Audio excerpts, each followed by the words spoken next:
Hello students, welcome back to this channel. तो आज हम पढ़ेंगे मेघ आए क्लास 9th का चैप्टर। मेघ आए बड़े बन ठन कर सवर के, आगे आगे नाचती गाती बेयार चली, दरवाजे खिड़कियां खुलने लगी गली गली, पाहुन ज्यों आए हों गांव के शहर में, मेघ आए बड़े बन ठन के सवर के।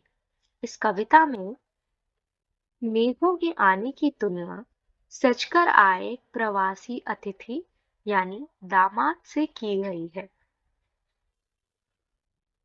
ग्रामीण संस्कृति में दामाद के आने पर उल्लास का जो वातावरण बनता है, मेघों के आने का वातावरण भी कुछ उसी प्रकार से बनाया गया है। मेघों के आने का वर्णन करते हुए कवि ने उसी उल्लास को दिखाया है जो एक मेहमान के आने पर गांव के लोगों में देखने को मिलता है। कवि ने मेघों की तुलना सजकर आए अतिथि यानी दामाद से करते हुए कहा है कि मेघ शहर से आए अतिथि की भांति सज धज कर आए हैं।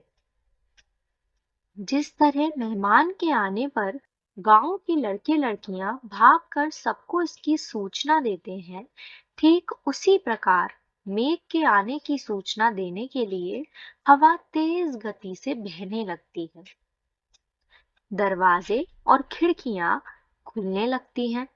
मेहमान को देखने के लिए जिस तरह लोग खिड़की दरवाजे से झांकते हैं, उसी तरह मेघों के दर्शन के लिए भी लोग खिड़की और दरवाजों से बाहर झांक झांक कर देख रहे हैं, जैसे कोई मेहमान, शहर का मेहमान गांव में आया हो। पेड़ झुक झांकने लगे, गर्दन उचकाए, आधी चली धूल भागी, घाघरा उठाए, बाकी चितवन उठा, नदी ठिठकी घूंघट सरके, मेघ आए बड़े बन ठन के सवर के।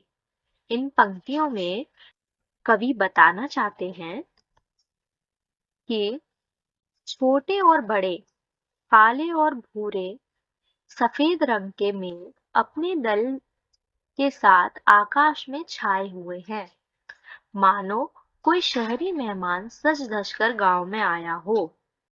जिस तरह मेहमान के आने पर गांव के वृद्ध लोग आकर और हाथ जोड़कर अतिथि का आदर करते हैं, ठीक उसी प्रकार जो पेड़ है वह झुककर मेघों के आने का सम्मान कर रहे हैं। पत्नी दीवार की ओट से लेकर देखती है, उसी तरह आकाश में बादल के छा जाने पर आधी चली, जिससे बूढ़े पीपल के पेड़ की डालियां झुकने लगी और उससे लिपटी लता भी हर हर हरकत करने लगी।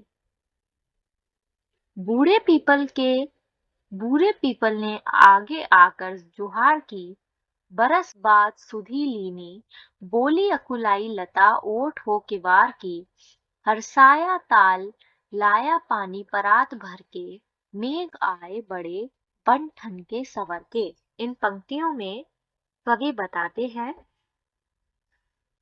कि जिस प्रकार बादलों के छा जाने पर आंधी चलती है और बूढ़े पीपल का जो पेड़ है उसकी डालियां झुकने लगती हैं और उससे लिपटी लताएं हरकत करने लगती हैं, वैसे दृश्य यहाँ पर देखने को मिलता है। जैसे मेहमान के आने पर उसकी पत्नी के चेहरे पर छाई उदासी दूर हो जाती है और उसका चेहरा चमक उठता है।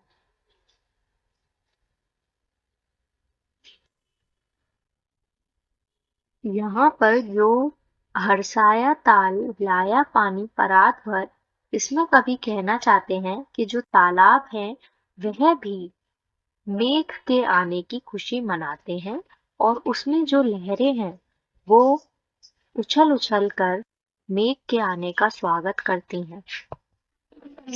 क्षितिज अटारी गहराई दामिनी दम की, क्षमा करो गांठ खुल गई अब भरम की, बांध टूटा झरझर मिलन के अश्रु ठरके, मेघ आए बड़े बन ठन के संवर के।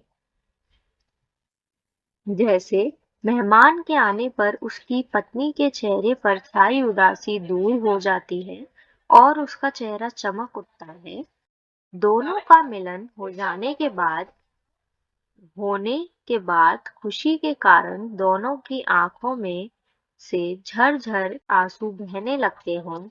ठीक वैसे ही जब आसमान में बादल गरजने लगते हैं और बिजली चमकने लगती है, तो बादलों के आपस में टकराने से वर्षा शुरू हो जाती है और यह मूसलाधार बारिश सबके मन को शांत और तृप्त कर लेती है।